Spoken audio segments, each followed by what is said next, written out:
বিদেশিরা যারা আসছে, বিদেশি নাগরিকরা, রাজাকারের বাচ্চারা এখন পলাইতেছে। আমি বলছি পলাশ কেন, রাজাকারের বাচ্চারা পালাইস না, অপেক্ষা কর। সেই জায়গায় গেছে। কাজে ইলেকশন হবে কিনা আমি বলতে পারবো না, কিন্তু আমি মনে করি ইলেকশন হওয়া উচিত। ইলেকশন হওয়া উচিত। ইলেকশন যদি 26 ফেব্রুয়ারির প্রথমার্ধে না হয়, কে থাকবে আমি জানি না, তবে বাংলাদেশ থাকবে না বলে আমি সন্দেহ পোষণ করছি। এই দেশ ইউনূসদের চক্রান্তের কারণে বিশ্বের সমস্ত শক্তি, আগ্রাসী শক্তির হস্তগত হয়ে যেতে পারে বলে আমার মনে হয়, এবং আমরা একটা সেমি পরাধীন দেশে পরিণত হব। ইলেকশন হইলে পরে যত খারাপই হোক, ইলেক্টেড গভর্নমেন্ট, নির্বাচিত একটা সরকার যত খারাপ হোক, ইউনূসদের অনির্বাচিত সরকারের চেয়ে 100 গুণ ভালো হোক। ইলেকশন হওয়া উচিত। আর এইসব ওই যেসব দল ইলেকশন চায় না, পিআর চায়, জিআর চায়, এই চায়, এই চায়, কালকে দেখলাম জামাতের আমির, এই লোকটারা দেখলে আমার মনে হয় আমি এত কিছু জানি তার সম্পর্কে। সে তাকে প্রথম বলা হয়তো আমিরুল মুমিনিন, 5ই আগস্টে আমিরুল মুমিনিন সে হয়ে গেছে। এখন তাদের কুৎসিত চেহারাটা বাইর হয়েছে। ও জাসদ ছাত্রলীগ করত, আল্লাহ বিশ্বাস করত।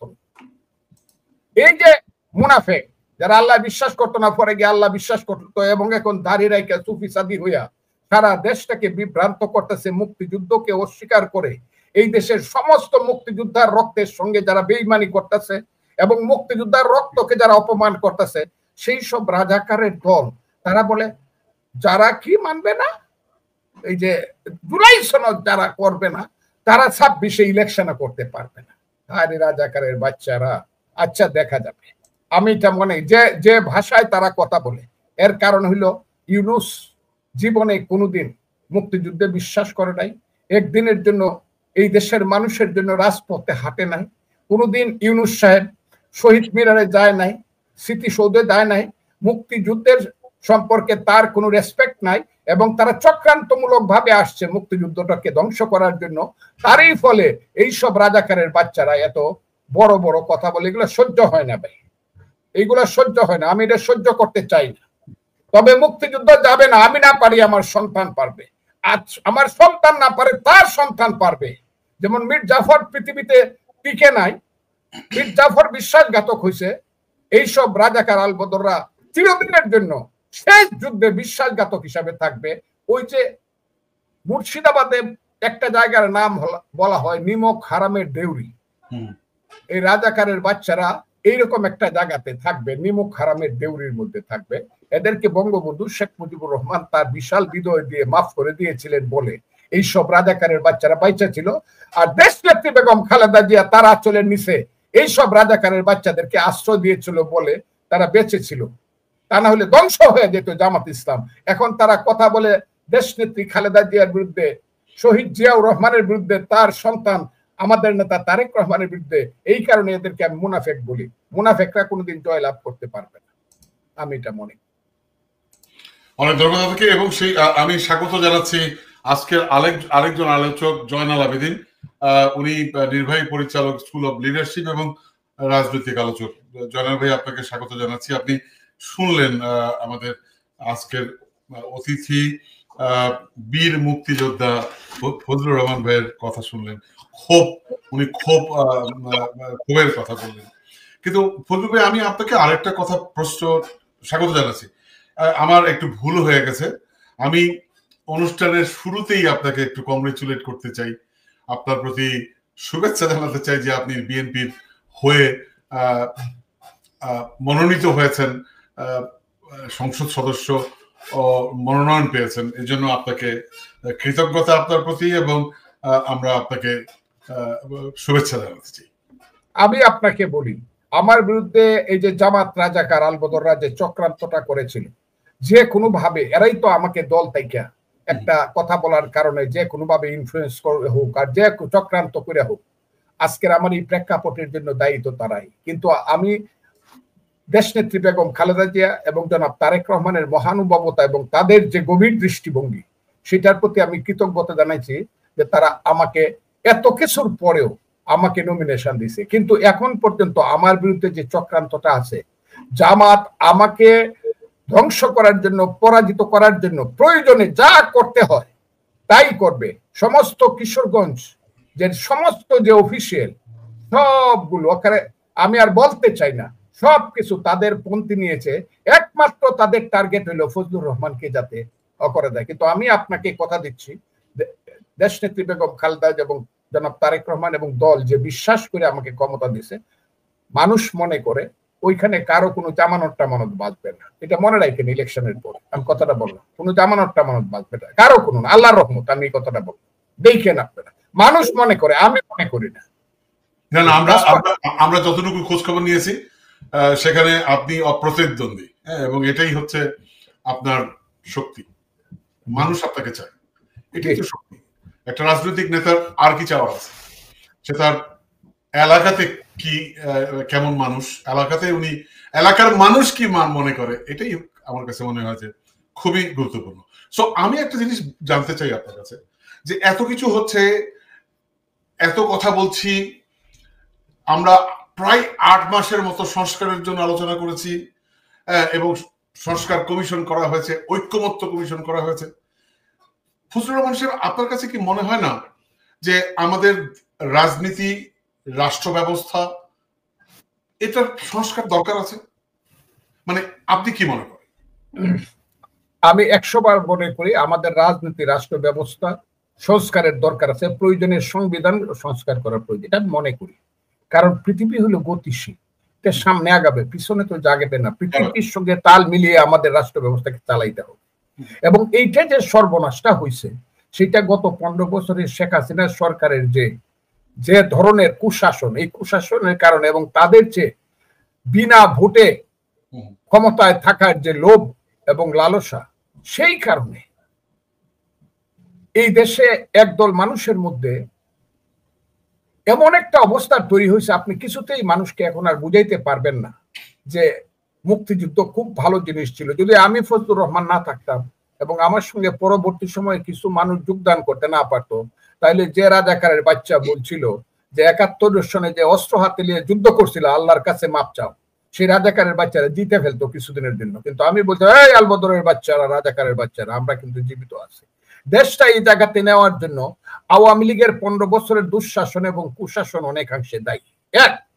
2 নম্বর হলো, এইখানে আপনাকে যদি বলি যে সংস্কারের নেতা কো, আমি যেদিন বলছি এই বাপের বেটা হইলে থাকিস এই দেশে, আলী রিয়াজ, আমি আলী রিয়াজের চিনি, ওখানে কারো থাকতো, আমরা বসলে পরে ওই জায়গায় 10 সাত ধরে আমি আর মাহমুদুর রহমান মান্না একসাথে বসে আছি। সে হলে মাহমুদুর রহমান মান্নাদের পার্টি করে, মাহমুদুর রহমান মান্না ডাকসুর বিপি, জাসদ ছাত্রলীগের প্রেসিডেন্ট, আমি বাংলাদেশ ছাত্রলীগ, আমরা 2 বন্ধুর কথা বলতে ওইখানে দাঁড়ায় থাকতো। এইসব লোকজনদেরকে, যারা মার্কিন নাগরিক, এবং এদেরকে আমি বলি রবার্ট ক্লাইভের কুসন্তান, রবার্ট ক্লাইভের চেয়ে ওরা খারাপ। তারা গেল কই? কিসের সংস্কার? কি সংস্কার চান আপনি? বাংলাদেশ থেকে পাকিস্তান বানানোর সংস্কার চান কিনা এটা বলে। যদি পাকিস্তান বানানো, এটার নাম যদি আবার পূর্ব পাকিস্তান না করতে চান, তাহলে যে কোনো সংস্কার করতে আমি রাজি আছি। কিন্তু দিস সংস্কার must be through a process of parliament এবং কনস্টিটিউশন। এর কারণ হলো, আপনি যদি 5ই আগস্টে বা 8ই আগস্টে আপনি বিপ্লবী সরকার করতেন ইউনূস সাহেবকে দিয়া, আজকে অনেক কিছু আপনারা করতে পারতেন, আমরা বাধা দিতাম না বা বাধা দিতে পারতাম না। যদি বলতেন যে বিপ্লবের শক্তি আমাদের শক্তি। কিন্তু আপনি শপথ নিলেন through a process of parliament. Mohammad Shahabuddin, যা আওয়ামী লীগের নির্বাচিত প্রেসিডেন্ট, তার কাছে শপথ নিলেন, শপথ নিয়ে 14 মাস চালাইলেন। এখন আইসা থুক্কু দিবেন আপনি? না, থুক্কু দিলাম, এটা আমার ভুল হয়ে গেছে, এখন আমি বিপ্লবী সরকার হবো, এটা তো হবে না। তাইলে 14 মাসের জন্য আগে আপনাকে 14 বছর জেল খাটতে হবে যে আপনি অবৈধ ছিলেন। কিন্তু এই প্রশ্নটা যখন এসেছিল যে বিপ্লবী সরকার হবে নাকি এটি মানে এটি সংবিধান মেনে হবে, তখন কিন্তু বিএনপি এটাতে ভেটো দিয়েছিল, অর্থাৎ বিএনপি এটা হতে দেয়নি। এটাও তো সত্য। বিএনপি যেহেতু গণতান্ত্রিক দল, বিএনপি তো আর রাজাকারের বাচ্চাদের দল না। এরা তো চাইছিল এটা পাকিস্তান বানাইতে। 5ই আগস্টের 2টা রূপ। একটা, এই কথাটা বলার জন্য দল থেকে আমি সাসপেন্ড হয়েছি। 1 নম্বর রূপ হইল, 15 বছর বিএনপির নেতৃত্বে যে আন্দোলনটা হয়েছে, এটা জমিটাকে রেডি করছে, জমিটাতে বীজ ফলাইছে, ধান রোপণ করছে, ধান পাকাইছে। 5ই আগস্টের ছেলেরা সহ সবাই মিলিয়া কাটছে। এখন ছেলেরা আর জামাত দাবি করতেছে আমরা কাটছি, কাজে সমস্ত ধান আমাদেরকে দিতে হবে। এটা তো সত্য না, এটা তো উচিত না, এটা তো অনুচিত দাবি। কিন্তু আমি আপনাকে যদি বলি যে 5ই আগস্টে কি বলা হয়েছিল তার আগে যে আমরা বিপ্লব করবো? কি বিপ্লব? বিপ্লব কাহাকে বলে? ইহা কত প্রকার, কি বিপ্লব এটা?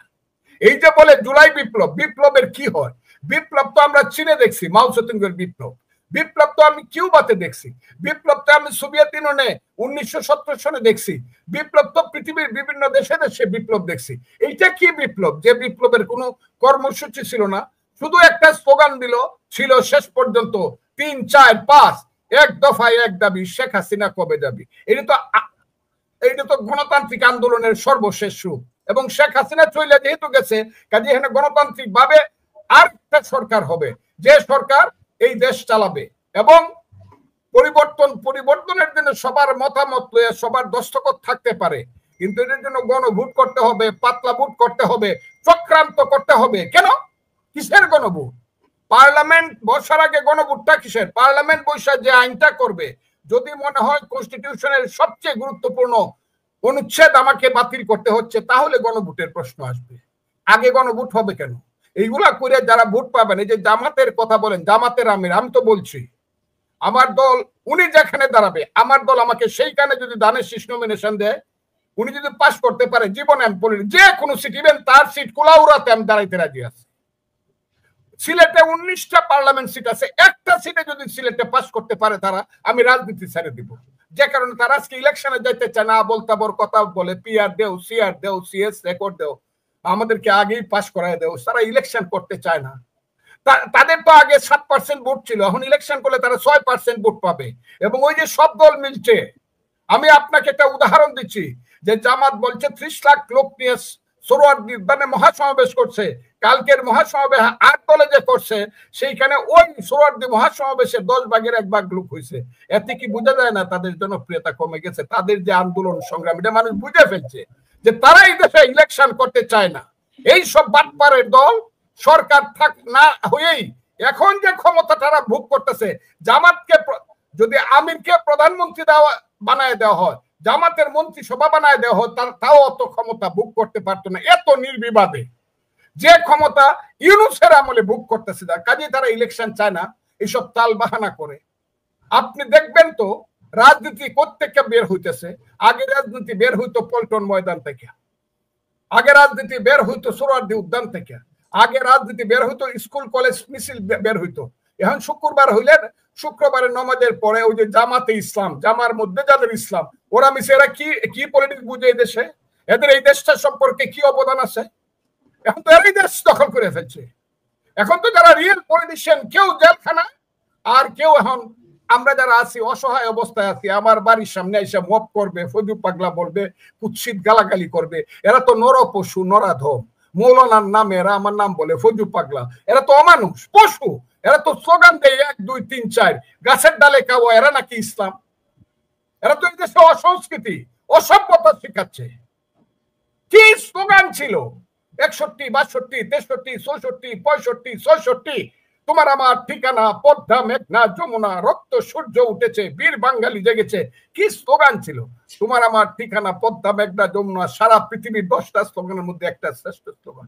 এখন স্লোগান দেয় গাছের ডালে কাওয়া, কি নাকি অমুকের নাকি কি হয়েছে। এই যে কুৎসিত, এটা তো আমার কারণে ফিরছে। আমি ইঞ্জিনিয়ারিং ইউনিভার্সিটি, ঢাকা ইউনিভার্সিটি বলছি, বাবারা এই স্লোগান দিয়া এই পৃথিবীতে বাঙালি জাতির মুখটাকে তোমরা ছোট করে না। আমরা কিন্তু অসভ্য জাতি না, আমাদের 5000 বছরের শিক্ষা সংস্কৃতি আছে। আমি তাই বলি, এদের হাতে কিসের দেশ? এই সব অসভ্যদের হাতে। এরা কি বুঝে? দেশের কি বুঝে এরা? কাজে আমি মনে করি না যে এরা যে জঞ্জাল লাগাইতেছে, এরা বিনা ভোটে ক্ষমতা ভোগ করার জন্য। এই যে ছেলে পেলেরা ইলেকশন চায় না, কত বিশ্রী বিশ্রী কথা কয় না। কিন্তু এটাও তো সত্য ফজলুর রহমান সাহেব, যে আপনারা দীর্ঘ 16 বছরের সংগ্রাম করেছেন, আন্দোলন করেছেন। আপনি বলছেন যেটাকে বীজ বুনেছেন, ধান রোপণ করেছেন, সবই করেছেন, কিন্তু হাসিনাকে তো খেতাতে পারেননি। সেটা তো তরুণরা। আমার জমির ধানটা খাইতে দিলে আপনি বুঝি সব নিয়ে দেবেন গা, নাকি আমাকে দিবেন বেশি? কোনটা? এই যে হাজার হাজার মানুষ হয়েছে, শুধু 5ই আগস্টে যে 136 জন লোক মারা গেছে একটা থানা যাত্রাবাড়ি, এর 133 জন লোক হইল বিএনপি। কি বলেন আপনি? সমস্ত লোকের মধ্যে 450 লোক বিএনপির মারা গেছে, শহীদ হয়েছে। বিএনপি না গেলে এই মিছিল গুলা এরা কিভাবে এখন মিছিল করে না? এনসিপির ছেলে পেলেরা করুক না মিছিল, 500 লোকের একটা মিছিল দেখা।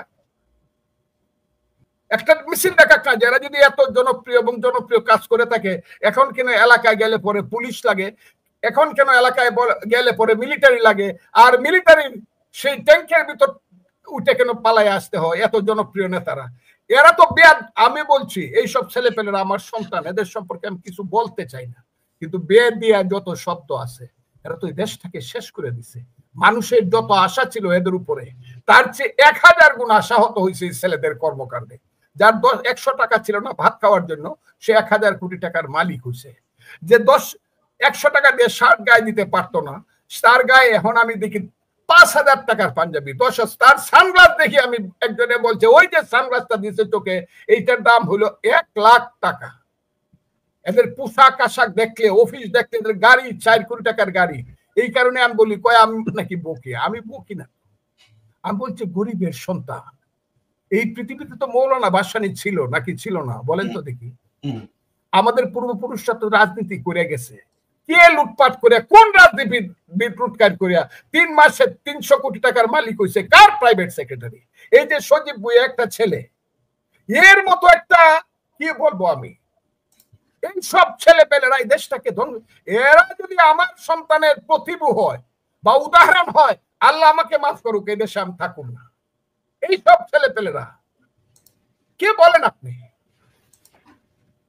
এরা করছে কেন করছে? এরা কিন্তু নেতা না, এরা কিন্তু অভিনেতা। এরা জামাত এবং ইউনূস সাহেব মিটিকুলাস ডিজাইনের কারণে 5-10 বছর এদেরকে ট্রেনিং দিছে।